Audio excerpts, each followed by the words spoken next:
pelo convite, pelo privilégio de estar aqui. É a primeira vez que eu venho ao estado do Ceará, a cidade de Fortaleza. Não conhecia absolutamente nada, mas fiquei encantado com a recepção. Eu acho que a gente conhece muito do lugar pelo seu povo, né? Pelo povo do lugar. Isso diz muito a respeito do lugar. E eu posso dizer que eu adorei o Ceará, adorei Fortaleza, porque eu conheci uma parcela desse povo tão acolhedor e simpático e, acima de tudo, alegre, né? Então, muito obrigado pelo convite. Eu sei que a minha missão é difícil, falar não sobre a fraude, mas falar depois do almoço, numa sexta-feira calorosa como essa. Mas eu vou tentar dar um pouquinho de colorido, de cor nesse negócio chamado fraude, e vamos ver se a gente consegue se interessar um pouquinho pelo assunto, entender um pouquinho mais esse fenômeno. A fraude, que é o tema que me foi dado a falar, na falência e na recuperação judicial, ela é fraude em qualquer lugar, né? Ela pode ocorrer na recuperação judicial, ela pode ocorrer na falência, ela pode ocorrer numa execução, na fraude aos credores, ela pode ocorrer na forma de um crime, o crime de estelionato, enfim. A fraude, eu costumo dizer que o conceito de fraude é universal, porque fraude é fraude em qualquer lugar do mundo. E em qualquer lugar do mundo isto é punido, às vezes mais severamente, às vezes menos, mas é punido e passível de reparação em todo lugar do mundo. Todo o sistema jurídico coíbe a fraude, né? Como a gente vai falar aqui no âmbito do direito da falência e da recuperação judicial, eu trouxe aqui um conceito meio vago, mas extremamente importante, para a gente poder entender um pouquinho da relevância de se coibir a fraude, né? O sistema falimentar desdobra-se para além das pessoas diretamente envolvidas no processo, né? E ele foi projetado para ser um porto seguro da sociedade, e a sua viabilidade depende da transparência e conformidade voluntária de seus autores. O que eu estou querendo dizer com essa afirmação, e eu acho que isso já foi dito aqui pelos outros palestrantes que me antecederam, é que uma falência, uma recuperação judicial, eu acho que o Daniel tocou muito bem nesse tema, ela não se circunscreve às pessoas interessadas naquele processo, naquela recuperação ou naquela falência. Ela transcende esses limites, o limite das partes envolvidas, e atinge toda a comunidade, atinge o bem-estar social, né? Então, quando eu falo que o sistema de falência é um porto seguro para a sociedade, é porque é lá, naquele conjunto de leis que regulamentam a recuperação e a falência, de normas que regulamentam esse instituto, que estão as saídas e as soluções para aquele problema social, né? E para que esse sistema seja viável, é preciso que todos os atores atuem com transparência, em conformidade com a lei, em conformidade com a probidade, né? Conformidade, aqui tem o sentido que os americanos chamam de compliance, né? Você tem que agir em conformidade com a lei, né? Se isso não acontece, há um desequilíbrio nesse sistema e as coisas começam a dar errado e a gente não vai atingir o objetivo esperado, que é a pacificação social. Para que ele funcione de maneira justa, é preciso que devedores, advogados, administradores, juízes, promotores sejam confiáveis em relação aos tribunais, aos credores e entre si. Com isso eu quero dizer que todos que atuam num processo recuperacional ou num processo de falência tem que ser confiável e tem que um confiar no outro, porque nenhum trabalho num sistema de recuperação e falência vai ter sucesso se você não confiar no ator que está do seu lado, porque é um trabalho que exige muitas pessoas atuando ao mesmo tempo e colaborando, a começar pelo próprio devedor, continuando pelo administrador, os advogados, os peritos, os contadores, né? Juízes, promotores. Toda vez que algum deste elo, desta corrente não funciona direito, não é confiável, o sistema como um todo sofre. E quando esse sistema não funciona, você não tem mais a pacificação, você não tem mais o resultado obtido. Você, infelizmente, vai ter um aumento da criminalidade, um aumento do desemprego, menos circulação de riqueza. Né? Então, eu digo isso porque eu trabalho há muito tempo, como já falaram aqui, na promotoria de falências. Então, eu peguei algumas fases evolutivas de entendimento do processo de falência. Pessoal, quando eu comecei a trabalhar, não havia nenhum contato, ou minimamente, entre o promotor de justiça e o síndico da lei velha. Não se conversava, né? Também não conversávamos com os peritos, porque havia um entendimento que se eu conversar com o síndico, vão ficar achando que o síndico veio aqui comprar o promotor, não sei o quê. E mesmo o juiz também tratava assim, à distância, não tinha uma confiança naquele trabalho realizado. E aí é evidente que você tem uma situação como essa, todos os ingredientes necessários para aquilo não funcionar, porque as pessoas não se conversavam, não se entendiam, né? E aquilo que o Daniel falou aqui, com muita propriedade, muita razão, de você conversar com o seu colega, de você compartilhar dúvidas e entendimentos, né? Isso não havia em hipótese alguma, né? E com o passar dos anos, isso foi se modificando, essa percepção de que cada um tem que ficar encastelado no seu gabinete foi mudando. E hoje a gente tem uma relação muito mais aberta com todos os atores, né? Eu atendo credores, representantes de credores, administradores judiciais, atendo, inclusive converso com juízes. Não só vou ao gabinete deles para conversar, como eles vêm ao meu gabinete para conversar, né? Então, isso não macula a nossa atuação, isso não compromete aquilo que a gente está fazendo. Muito pelo contrário, isso ajuda para que a coisa funcione melhor, né? Então, deixo aqui essa mensagem, né? Vocês têm que ter uma relação de confiança. Sem isso, fica muito difícil de trabalhar. E, finalmente, é essencial que todos joguem segundo as regras da lei, né?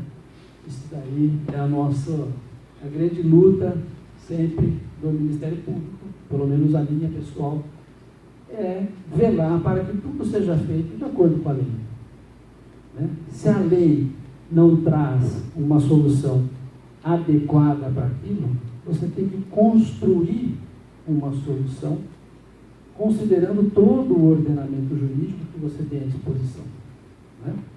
Mas você tem que buscar isso dentro das regras do jogo.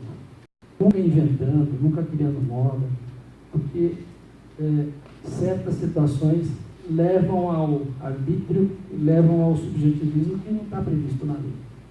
E aí, novamente, corre-se o risco da perda de confiança e a coisa não funcionar. Bom, colocado esses, eu acho relevante essa introdução, digamos assim, filosófica de como devemos atuar, né? Eu vou entrar aqui e apresentar algumas dúvidas relacionadas à fraude. A primeira delas está lá. Como descobrir a verdadeira intenção daqueles que se escondem sob o manto da pessoa jurídica. Como penetrar no elemento subjetivo do ser humano que está atrás da entidade abstrata por ele criada. Esse é o grande nó na descoberta da fraude. Como você vai descobrir a intenção daquele sujeito que está fraudando? Porque a fraude, se a gente olhar um pouquinho a evolução da história do crime, e a fraude a gente pode encarar muito como sendo um crime, porque ela é uma evolução, ela não é mais, já Nelson Hungria dizia isso, né? Não é mais aquela ação de brutos, aquele crime de roubo, o assassinato, né? Aquela coisa brutal, o latrocínio. Não, a fraude é uma coisa sofisticada, intelectual, é uma evolução do crime. O sujeito não entrega o seu patrimônio porque ele está sendo coagido a fazê-lo de alguma forma. Não, ele entrega espontaneamente a fraude. Então é o ardil, é aquela conversa maliciosa que leva a pessoa a entregar o seu patrimônio feliz da vida, né? Como se estivesse fazendo um bom negócio. A gente vai ver que algumas falências nas quais eu atuei e atuo ainda, a capacidade que certas pessoas têm de se valer de uma boa conversa e levar tudo que o sujeito tem, e o sujeito acha que está fazendo um bom negócio. Então essa é a característica. Esta ação criminosa precede o quê? Aquilo que eu estou colocando lá. Como que eu vou saber a intenção daquele sujeito? Porque se eu sei que ele está querendo me enganar, ele não me engana, né? Então é uma coisa muito difícil, sutil de ser percebida, né?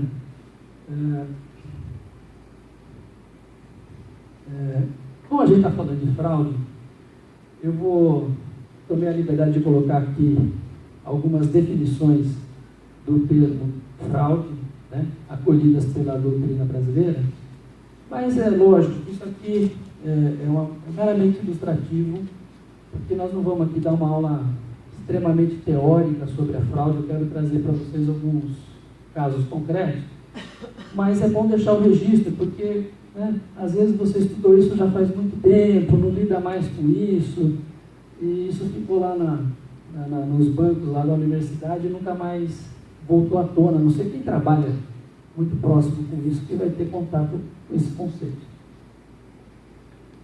Este é um conceito do Coelho da Rocha, que é citado por Nelson Hungria, né, que é o artifício malicioso que se emprega para enganar uma pessoa e levá-la a praticar uma ação sem isso não praticaria. Né? É o ardil. E todas as outras definições vão nesse mesmo caminho. Clóvis Bevilacqua, aqui empresta o nome aqui para o Titanic, é isso? Né? Ele falou que era Titanic. O fórum. O fórum, é isso? O carinhoso do prédio é Titanic. Então, mas o Titanic tem um nome de batismo, que é Clóvis Bevilacqua, não é isso? Grande nome. Bevilacqua definia a fraude como um artifício malicioso de prejudicar terceiro de persona ad persona.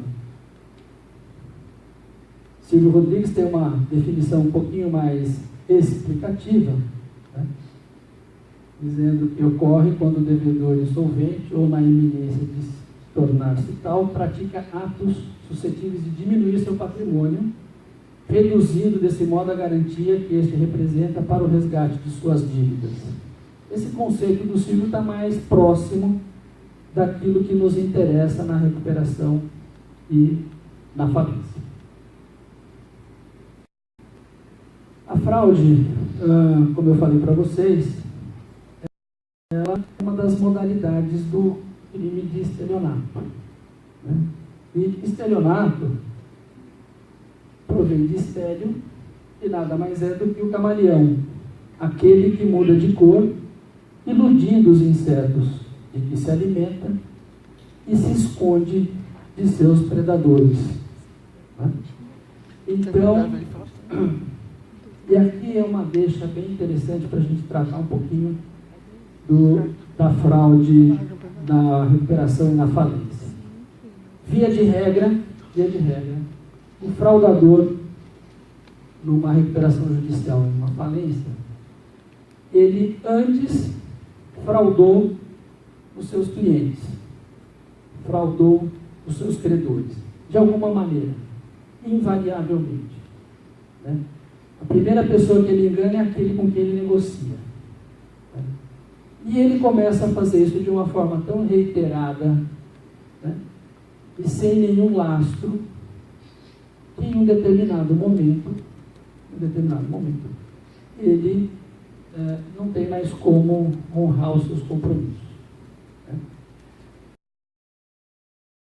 E aí ele começa a se preparar para um pedido de recuperação judicial.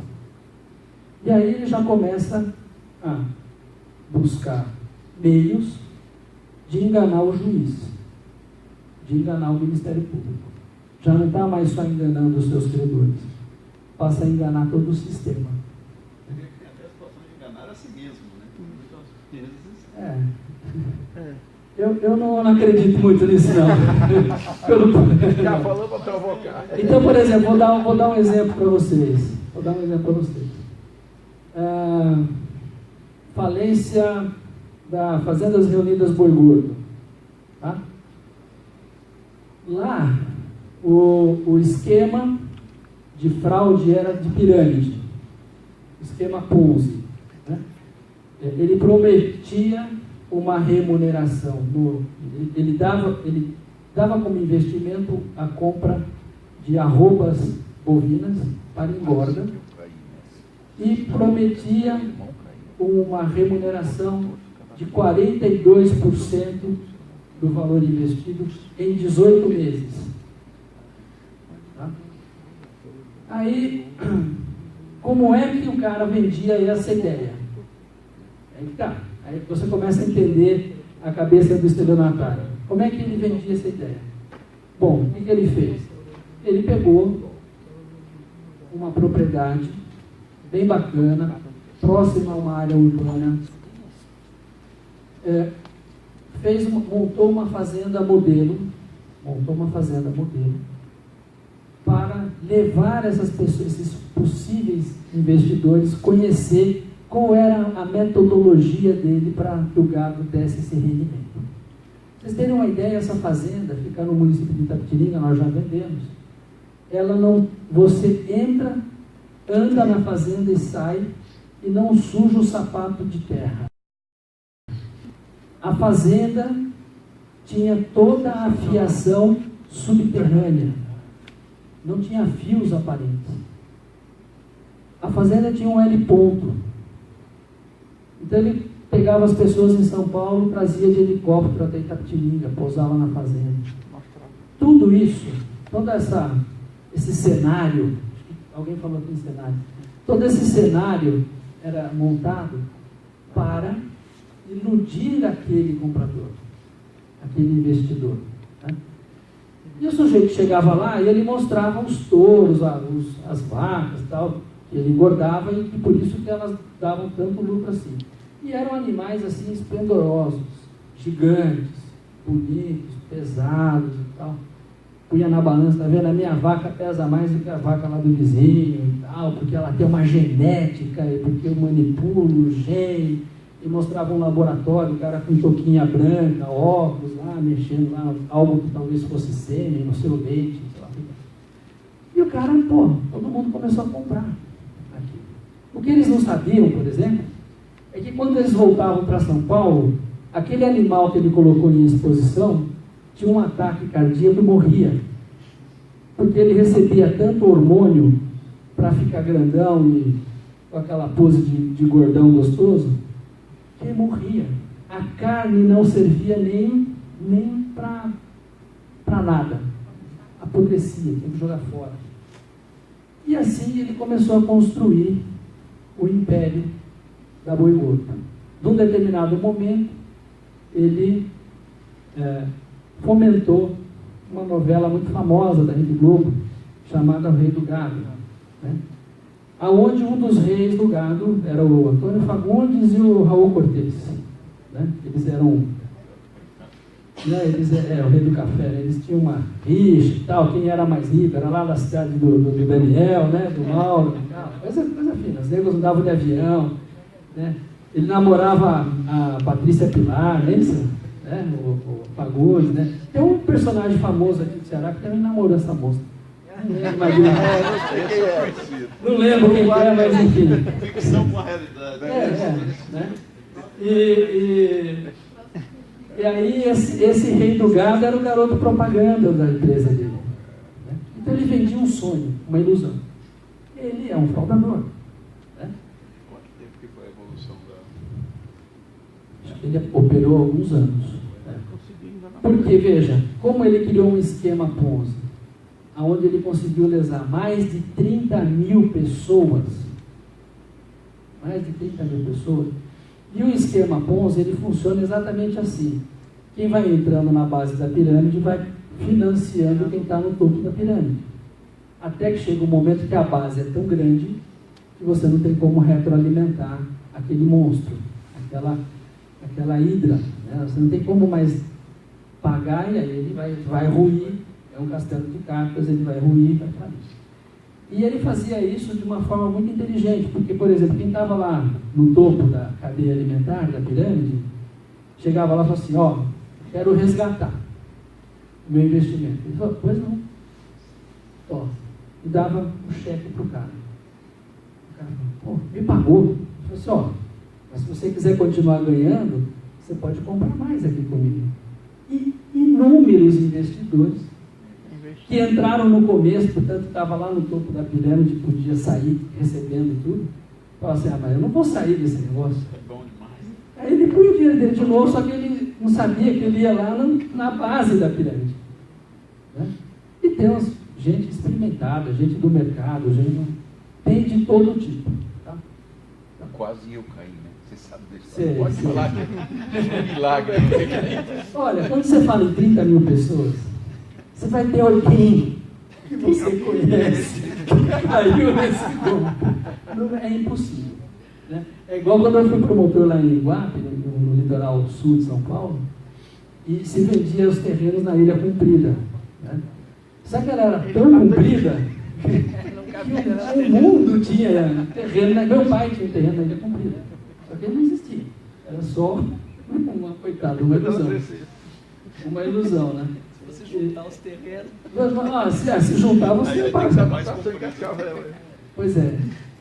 Mas enfim, aí é o famoso golpe, gente. O que na tela é esse, o fraudador é esse. Então ele já começa, vocês percebem que a fraude está lá? Aí, muito bem, ele faliu, entrou com uma concordata e tal, não sei o que, fez uma confusão, transferiu todos os ativos para terceiros, então agora a gente já descobriu onde é que está, mas e faliu. Né? Ok. E aí, dentro do processo de falência, se começa todo um trabalho para descobrir onde é que foi parar essa grana. Porque o passivo da Boi Gordo, em 2003, antes, portanto, da Lei 11.101, o passivo era de 4 bilhões de reais. Certo? E onde é que foi parar esse dinheiro? E aí que começa um novo trabalho para você desvendar a fraude. Então, gente, primeiro, era um esquema Ponzi, um esquema de pirâmide. Ok, descobrimos.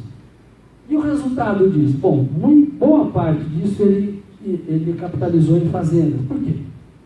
O fraudador ele tem algumas características em comum. Uma delas é a megalomania. É do perfil dele. Do perfil do fraudador. Então, invariavelmente, esse fraudador vai ter algum patrimônio, porque ele precisa mostrar que ele tem. São duas, eu acho, são duas características do fraudador. Uma, ele tem o prazer em enganar, em ser intelectualmente superior a você. Isso é um prazer, é o prazer dele. Outra é ostentar aquilo que ele conseguiu te enganando. Então, sempre vai... crime. A prova do crime. Mas resultado do crime. Ele quer mostrar como sucesso. Né? Então assim, a gente sempre consegue achar alguma coisa, porque ele acaba comprou um monte de fazenda e não sei o que e tal. Se você for no caso do Banco Santos, comprou um monte de obra de arte, e por aí vai.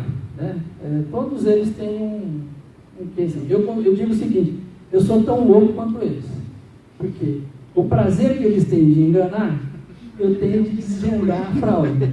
Então, assim, eu só mudei de lado, mas eu sou tão louco quanto. Ele não tem muita diferença. Não. E eu não ostento porque, enfim, eu não ganho tanto dinheiro assim que permita ostentar alguma coisa. Mas o fato é que é exatamente isso. Quando você se depara com um fraudador, você se depara com esse tipo de pessoa. Né? Que é exatamente aquilo. Ele cria uma ilusão para comer um inseto.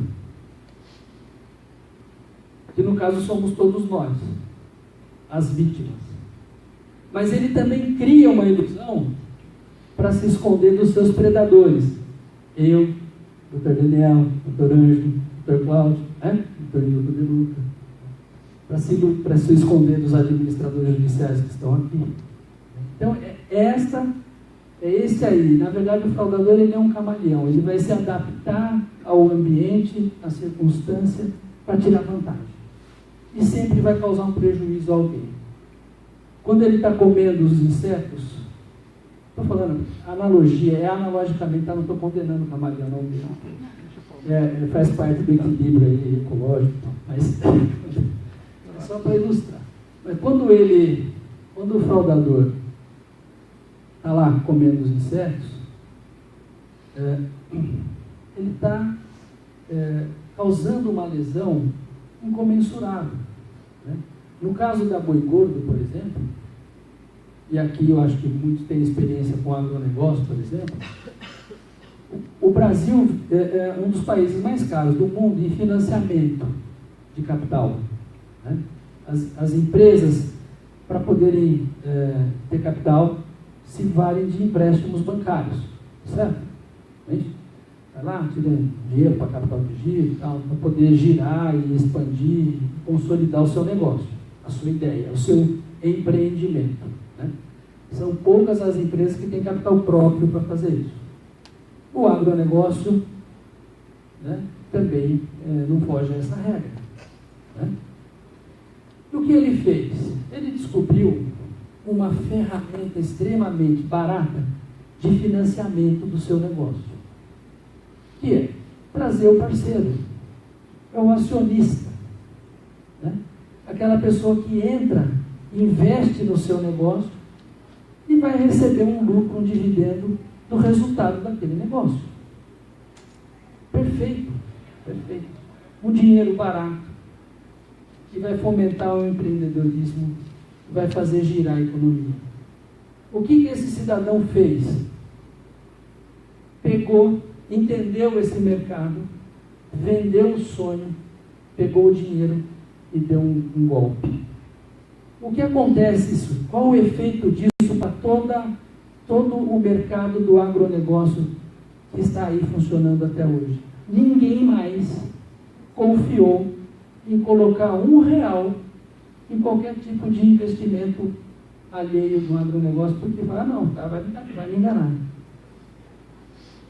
Então ele matou, se a gente olhar isso do ponto de vista macroeconômico, ele matou o desenvolvimento do país em quantos anos?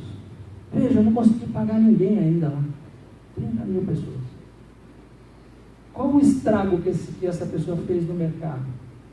É incrível, incrível. Quando a gente para, e aí eu vou lá naquele conceito, o processo de falência, ele não está ali restrito àquelas pessoas ali, essas 30 mil pessoas, embora sejam muitas pessoas, ele não está restrito a isso. O dano é infinitamente maior. Né? E irreparável. Irreparável. Só o esquecimento, só a ação do tempo para colocar isso no lixo da história. Isso é algo, é o lixo mesmo, e que ajude a economia a voltar a funcionar novamente. E aqui está lá uma expressão latina, né?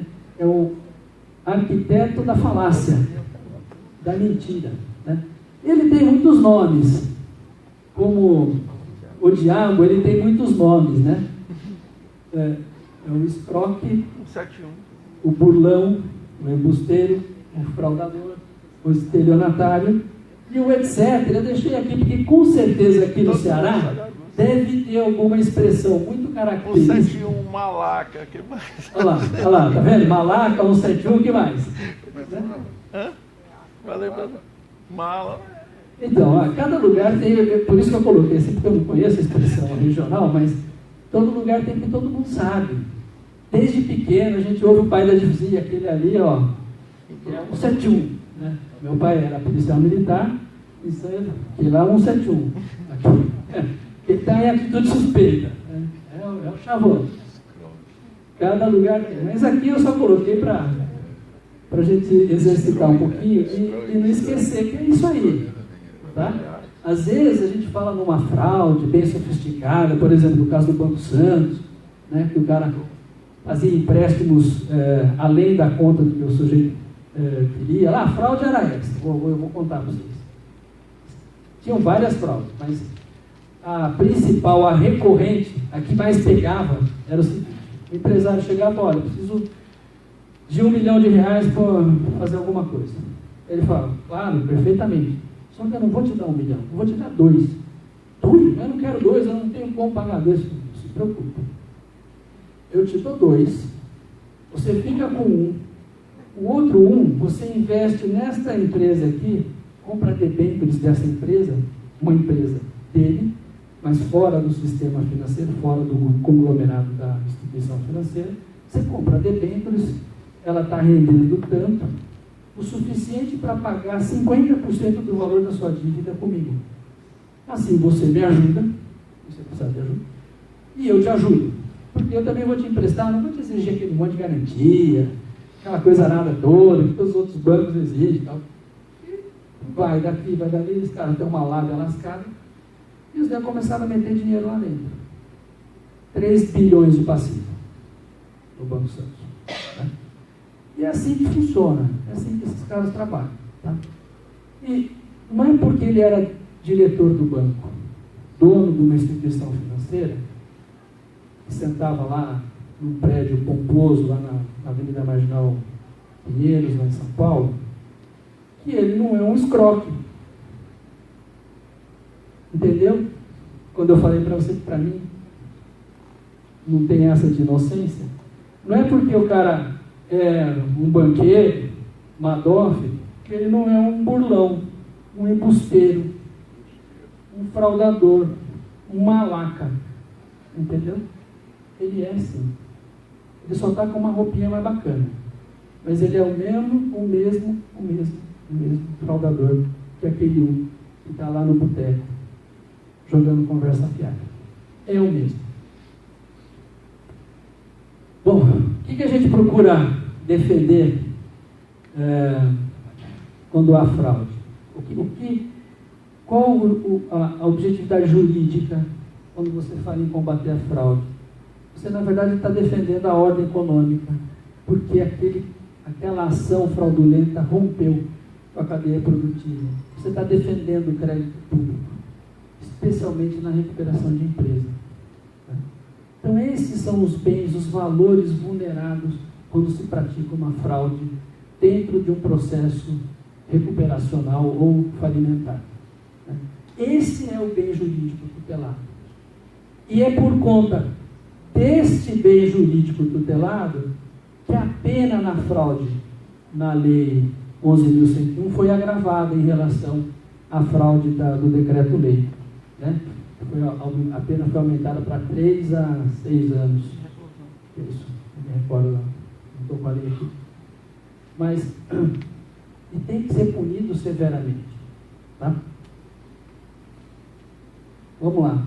Modus operandi. Eu já falei para vocês aqui alguma coisa da fraude, algumas condutas, mas eu queria destacar isso, que o fraudador ele aparece sempre de cara limpa, de corpo presente, ele se vale do engodo, ele se vale da lei, ele se vale do poder judiciário para alcançar a sua empresa criminosa. E olha, quando eu falo isso, quando eu falo que se vale do poder judiciário e da lei, eu gosto de chamar a atenção para esse fato, porque não é raro o fraudador ser um profundo conhecedor da lei. E ele se vale justamente de algumas idiosincrasias legais, algumas falhas legislativas, para buscar um fim ilícito. Muitas vezes se vale do poder judiciário para referendar uma conduta ilícita, com a aparência do bom direito. Ontem o professor Newton falou uma coisa aqui muito séria, quando estava falando do abuso de direito na Assembleia de Credores, que logo no início da lei, como não havia previsão legal para o abuso de direito, e ainda não há, os juízes e parte da doutrina entendiam que a Assembleia era soberana, absoluta, incontestável. E isso levava ao abuso de direito. Então, não raras vezes, nós temos, nos autos dos processos em que nós trabalhamos, situações onde o fraudador pratica um ilícito, entra com uma ação judicial para tentar validar isso, se valendo da lei e se valendo do poder judiciário, com contratos simulados, contratos de câmbio que não são performados, com importação fictícia, onde obtém, por exemplo, o pagamento na frente de todos os credores, no caso de uma falência ou da recuperação, os contratos de ACC. Então, sempre que vocês forem trabalhar como administradores, magistrados, membros do Ministério Público, e tiver lá um contrato de ACC, um contrato de trading, enfim, olhem isso com muita cautela. Por quê? É um tipo de contrato que eu costumo dizer que é o supercontrato, porque ele está acima dos demais contratos. Por razões óbvias, eu não estou contestando a razão da proteção dada a esses contratos. Porque, na verdade, já houve, aquele patrimônio não está mais na esfera daquela instituição. Já não pertence mais. Está por uma questão contratual, mas ele não é mais um contrato já performado. Mas é preciso olhar com muita cautela, porque tem muita fraude praticada neste tipo de contrato. É o fraudador se valendo de instrumentos legais e se valendo do Poder Judiciário para obter o fim ilícito, com o nosso aval, com o nosso beneplácito. Então, é preciso ter cuidado. Não é para sair caça às bruxas, não é nada disso. Mas olha, vamos ver se esse contrato efetivamente foi performado. E hoje existem caminhos para se checar isso. Se você entrar mesmo no contrato de exportação para os Estados Unidos, por exemplo, se você entrar no site lá do Homeland Security, lá, o órgão de fronteira, você consegue ver as remessas que uma empresa fez para aquele país, se entrou, você consegue ver até a nota fiscal. Existem formas de você achar. Por exemplo, no caso do Banco Santos, essa falência que eu trabalho, ele remeteu mais de 400 obras de arte para o exterior, às vésperas da quebra. Obras de arte relevantes. E por que nós conseguimos reaver essas obras? Bom, nós tínhamos uma relação, a Justiça Federal tinha uma relação, ela emitiu uma ordem a Justiça Federal, uma ordem de bloqueio internacional dessas obras, dizendo que elas eram produto do crime. Aliás, anteontem foi proferida a nova sentença no caso do Edemar e ele foi condenado a 21 anos de reclusão. Novamente, pela segunda vez. Por fraude. Crime contra o sistema financeiro. E o que acontece é o seguinte, quando ele remeteu essas obras de arte, elas passaram pelos Estados Unidos, Daniel. porque tudo passa pelos Estados Unidos. E aí, o que ele fez? Ele cometeu um erro primário e muito grave. Uma obra que valia 10 milhões, ele declarou para a Receita Americana que valia 1 milhão. E colocou essas obras lá dentro do país. Então, a obra foi apreendida por um pedido do juiz criminal brasileiro, porque essas obras eram produto do crime, ok, mas com todas as implicações de um bloqueio de natureza criminal, que depende de uma ação penal aqui, condenatória, com trânsito julgado, para você poder reaver aquele bem. Tudo bem? Para que aquilo se consolide, essa situação jurídica no Brasil se consolide definitivamente, e aí o país que colabora com o Brasil possa, então, cumprir os tratados de convenção internacional. Tudo bem? Só que ele cometeu um erro, né? Porque aqui ele conseguiu protelar o trânsito julgado por mais de 10 anos no recurso, conseguiu anular o processo criminal contra ele. Esse processo voltou para a segunda instância. E essa semana, anteontem, saiu uma nova condenação de 21 anos de reclusão. Só que é o seguinte, país nenhum do mundo mantém um bloqueio de um patrimônio por 10, 15 anos. Esse é o grande problema envolvendo repatriação de ativos em matéria criminal no Brasil. Com todos os players internacionais, Suíça, Estados Unidos, França, Espanha, onde for. Nenhum país do mundo demora tanto para uma pessoa ser condenada com trânsito julgado. Talvez na África, né, Daniel? Na China, sei lá, em algum lugar, mas... Na China é rapidinho. Lá, bom, corta a cabeça. Mas, então, mas por que nós conseguimos? Vai, só para não perder o fio da meada. Nós conseguimos porque, como ele cometeu uma fraude fiscal, o governo dos Estados Unidos foi lá e prendeu tudo isso. Perdeu. E aí nós fizemos todo um trabalho, seria a matéria de uma outra aula, envolvendo falência transnacional, para conseguir trazer esse patrimônio. Mas o fato é que o fraudador ele quis até enganar o governo dos Estados Unidos. Você vê o tamanho da ousadia. Vamos lá. Estou falando aqui dos elementos da fraude, que primeiro, na recuperação tem que ter recuperação judicial, na falência tem que ter falência, precisa ter o dolo, precisa ter um benefício próprio de terceiro. São os elementos do crime. Né? Prejuízo ou perigo de prejuízo aos credores é um crime de perigo e praticado antes ou depois da decretação da recuperação ou falência. As formas mais comuns de fraude. Lógico, eu falei aqui para vocês de algumas fraudes meio sofisticadas, digamos assim. Mas existem várias formas de se cometer fraude num processo de falência e de recuperação. Eu trouxe algumas que são as mais comuns e eu acho que é o que mais a gente vai se deparar no dia a dia dos nossos trabalhos. Nem toda empresa é como a Boi Gordo, nem toda empresa é como o Banco Santos. Às vezes você está falando de uma empresa do mercado que tem 1, 2 filiais, né? Não é nada tão gigantesco assim.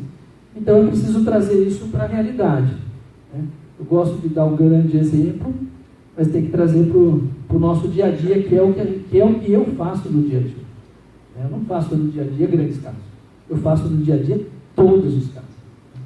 E aqui, vamos lá. Prepara previamente a fraude para a concessão da RJ ou antes de ir à falência. O ato de fraudar é previsto pelo devedor muito antes do pedido de recuperação ou antes da falência. É no período latente da crise que o devedor, de má fé, dá início a estratégias fraudulentas tendentes a prejudicar credores e gerar benefícios próprios ou de terceiro. É no momento que antecede, é no momento da crise. Quando ele vê que ele não vai ter mais salvação, é que ele começa a dilapidar esse patrimônio e começa a desviar, pegar para si, praticar atos fraudulentos. É esse o momento. Então é muito importante, tanto na recuperação judicial como na falência, que se olhe um momento anterior ao processo de falência. Né? Você tem que voltar um pouquinho atrás no tempo né? E aí é importante muita cautela ao olhar isso, a ver a atividade empresarial, ver como é que a pessoa, como é que aquilo era conduzido, né? Principalmente nas recuperações e falências que não tem ativo nenhum. Em algum momento ele teve ativo.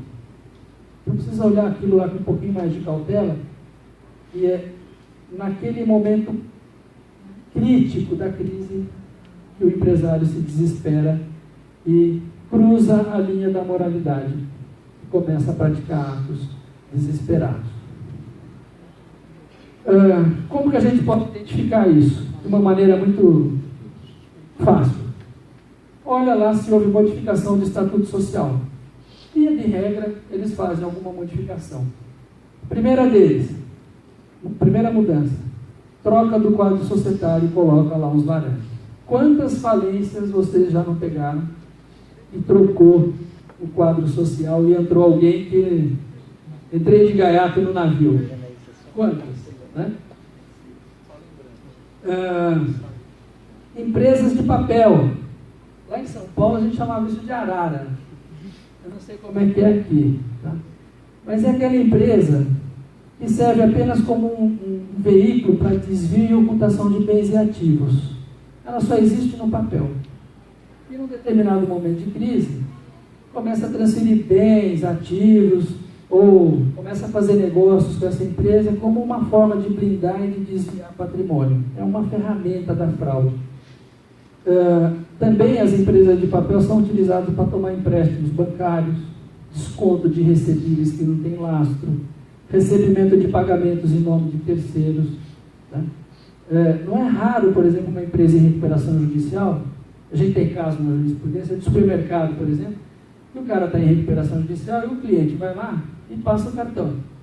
Só que a maquininha do cartão não está no nome daquela empresa em recuperação, está no nome da empresa que está na esquina de baixo.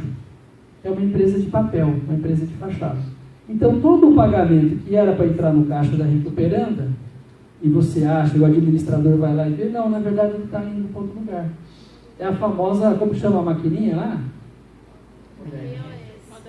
Moderninha. Então, essa é a famosa moderninha. É melhor do que cheque de branco. Porque qualquer um tem, né? Você pega um táxi, o cara tem a moderninha. Você vai comprar um pastel na feira, o pasteleiro tem a moderninha. Todo mundo tem a moderninha. Agora, para onde está indo isso? Esse dinheiro. Essa fraude é uma sacanagemzinha. Vamos lá. Criação de cadastro excedente. Também é uma forma de fraude, gente. Vou dar uma acelerada para a gente não perder o time. Mas, vários estabelecimentos em diversos pontos da cidade. Tá? Aí o que o sujeito faz? Começa a comprar e vender, vai funcionando normalmente. Chega num determinado período, ele começa a fazer a superestocagem. Comprar mais do que vende. Se abastece. E de repente, do dia para a noite, tudo some. Desaparece. A hora que o empregado chega para trabalhar na loja, não tem mais ninguém. É muito comum isso. Em São Paulo isso é muito comum. Houve uma época nos anos 90 que se fazia muito isso em Santa Bárbara do Oeste, aquela cidade vizinha, Daniel, sei que é lá da região. Piracicaba, Santa Bárbara. É onde tem as indústrias de confecção, né? As fábricas de confecção. Americana. Eu esqueci o nome, é americana. E aí o que acontece? O cara montava a confecção e comprava tecido e tal, e produzia, não sei o quê. Num determinado momento, as costureiras chegavam para trabalhar, não tinha uma agulha. Sumia tudo. Acho que até daí que vem o nome arara. Que era o arara, aquele lugar que você pendura a roupa. Que é daí. Tá? Outra forma, simulação de capital social. É aquele capital aguado, que não existe. Né? E o cara faz isso para quê? Para não ter crédito, algum tipo de vantagem. Outra forma, divulgação de informações falsas. Né?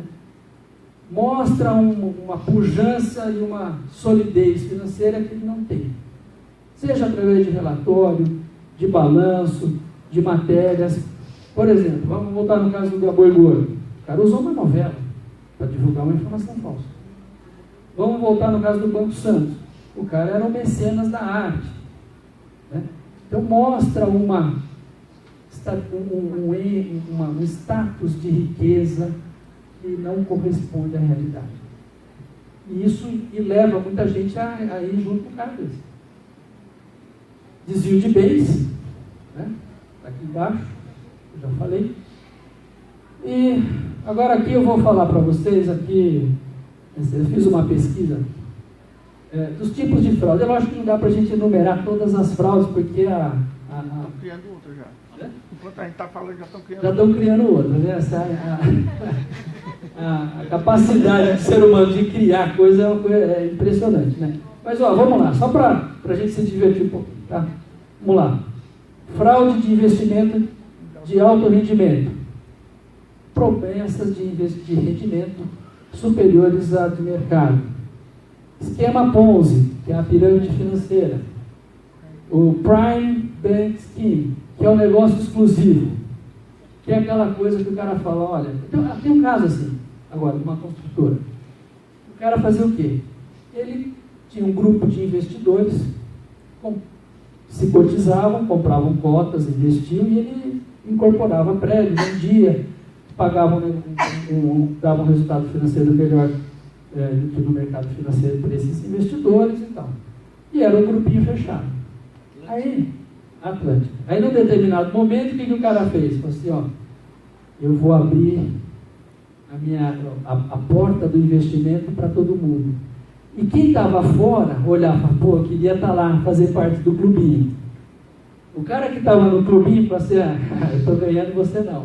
Aí, num determinado momento, o cara abre a porta do clubinho. Fala assim, vou abrir, mas é uma janela de oportunidade. Nem comente. Não fala para ninguém. Corre entrar que eu vou fechar.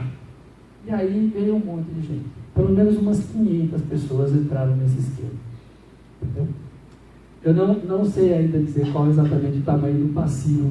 Esse é um caso que ainda está em andamento, a gente ainda não fechou esse número. Mas é o tal do negócio exclusivo. Né? Isso é comum. E gente experimentada. Eu ouvi investidor que falou assim, doutor, estava lá no tênis, porque eu vou no tênis, porque lá a gente conversa e tal, faz uns relacionamentos, né, bom? E me falaram, sabe aquele negócio? O cara está admitido, vai lá. Aí eu fui. Aí fui lá e botei 5 milhões no negócio. Perdeu. Fraude avançada de taxas, é o pagamento antecipado. Né? Você vai entrar aqui, mas você paga antecipadamente, que depois você vai ter uma taxa de retorno melhor. Coitado, já era. Perdeu. Fraude corporativa. Manipulação de mercado. Aqui já foi, né? Vamos lá. Fraude de fundos de cobertura. Hedge funds, fundos de pensão. É o sujeito que não é o grande investidor, é o pequeno investidor, via de regra. Ele não tem um capital tão grande para poder investir, ele por conta própria, então ele entra em fundos de investimento, os hedge funds, que tem normalmente investimentos, funciona, bacana, tá? Mas quando você cai na mão de um fraudador, o que acontece? Ele consegue manipular a gestão desse fundo e você perde o seu investimento. Fraude na compra de commodities, fraude cambial, especulação com moeda, por exemplo, moedas virtuais, hoje está na moda. Né? Aliás, esse é o grande...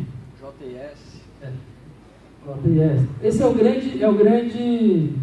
Eu, com a minha experiência nessa área, já falei isso para o professor Nil, eu acho que vai ser o grande problema que nós vamos enfrentar, não vai demorar muito, é o problema da criptomoeda, né? Da moeda virtual. Hoje, por exemplo, construtoras em São Paulo anunciam no estado de São Paulo que aceitam pagamentos em bitcoins. Ok. Ela aceitar. Agora, se ela entrar em recuperação judicial, como é que eu pego esse ativo? Se ela falir, como é que eu rastreio e bloqueio esse ativo? Como que eu faço?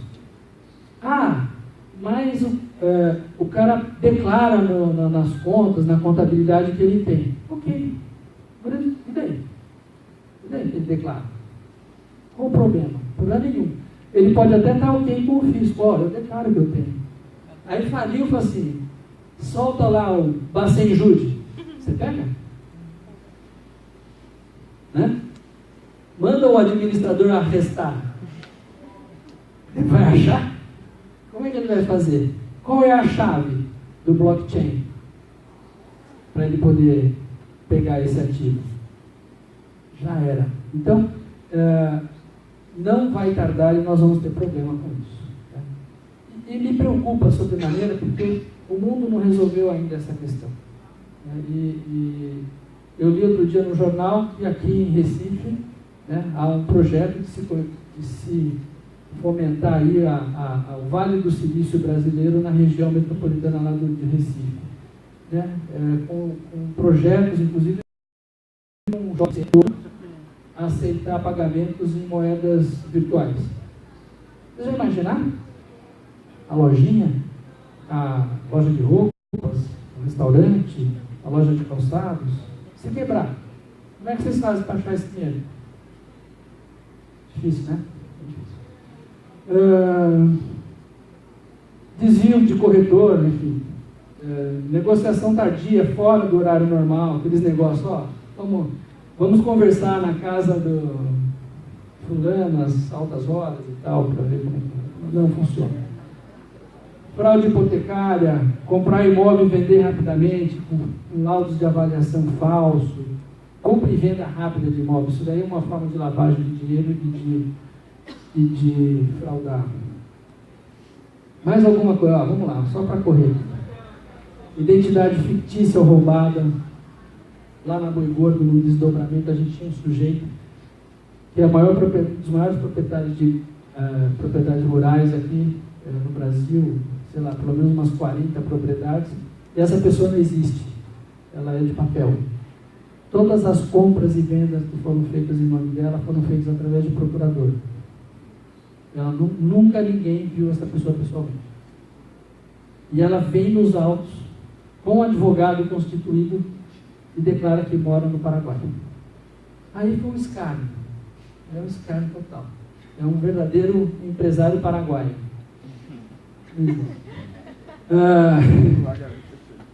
Vamos lá. Quão grave é esse o problema da fraude, gente? Olha, no Brasil a gente não tem estudos a respeito do impacto da fraude, e eu já estou terminando aqui, só para ilustrar. A KPMG fez um estudo lá no Reino Unido, em 2008, publicou, e ela identificou que a fraude no meio corporativo atingiu a cifra de 1,1 bilhão de libras esterlinas, envolvendo 239 casos. Tá? Eu não consegui levantar uma pesquisa mais recente para trazer para vocês, mas se em 2008 a situação era essa, e a gente está falando de primeiro mundo, imagina o quanto isso não deva ocorrer por aqui também. E essas empresas, vez ou outra, vão bater lá nas portas do Poder Judiciário. Essa é a gravidade do problema. Também lá nos Estados Unidos foi feito um levantamento. Eu estou falando de fraude, vocês ficam passando uma poeira, eles acham que todas as recuperações é tudo fraude, não sei o quê. Veja, lá nos Estados Unidos eles tiveram essa dúvida. Fizeram uma pesquisa. E eles descobriram lá o seguinte, que dos pedidos de proteção à falência, né, apenas 14% deles tinham eventos envolvendo fraude. 47,3% dos problemas eram financeiros, dívidas excessivas, capitalização insuficiente, outras coisas. 50% da inadimplência decorria da má administração. Medidas financeiras inadequadas, vendas insuficientes e também fruto da maturidade corporativa, que é algo que a gente precisa entender quando se trata de recuperação. Sei que eu vou fugir um pouquinho do nosso tema, só para chamar a atenção disso, que a empresa nasce, cresce, amadurece e tem um declínio. Se o empresário não se reinventar, é uma palavra que a gente ouve muito, se ele não der um jeito de melhorar, de incrementar, melhorar a marketing, melhorar o produto, atualizar, né, ele vai quebrar. Hoje você pega as notícias nos jornais que quebrou a La Selva. É uma pena, é uma referência para nós brasileiros essa livraria. Só, será que ela se reinventou? Será que ela se adaptou à realidade dos tablets, das notícias que você vê nas telas do celular, dos e-books? Não sei. Será que ela não estava num espaço excessivamente caro, num lugar muito caro, né, para uma atividade pouco lucrativa, num país onde se lê pouco? Né? Então, tudo tem o seu declínio. E só aquele empresário que tem a capacidade de se reinventar é que vai conseguir se manter no mercado. Quem vai no Pão de Açúcar sabe disso. Você vai, hoje tem um programa de fidelidade. Você volta no supermercado daqui a um mês, ele tem a faca do cozinheiro, sei lá quem. Eu não sei o nome dos caras, mas aí você junta pontos e pega uma faca, paga R$30. Aí você volta no outro dia e fala assim, hoje é o bolo do aniversariante do mês. Aí eles ficam sempre se tem um aplicativo que você chega na loja, coloca seu... tá vendo? Aplicativo. E aí tem produto com desconto até de 50%. Agora, tem empresa, gente, que entra com pedido de recuperação judicial, mas ela está no declínio. Quando eu fico muito perplexo, porque quando a gente discutia lá a Lei 11.101 e falava de reorganização da empresa, todos nós que discutíamos isso, pensávamos na empresa se reorganizando. E a realidade, em grande maioria das recuperações judiciais, não há uma linha sequer de reorganização, de superar o seu declínio. Há apenas um pedido de moratória. Isto não é. Ora, se eu continuar fazendo a mesma coisa que eu fazia antes, e eu estou em estado de pré-insolvência, e eu não tenho nenhuma ideia nova para me reorganizar, eu só vou piorar a minha situação. E é aqui que eu entro com a tese da autofalência, sem punidade, sem punição para o empresário. Olha, é uma forma organizada dele sair do mercado e pensar um novo negócio. Não precisa dar recuperação judicial para isso.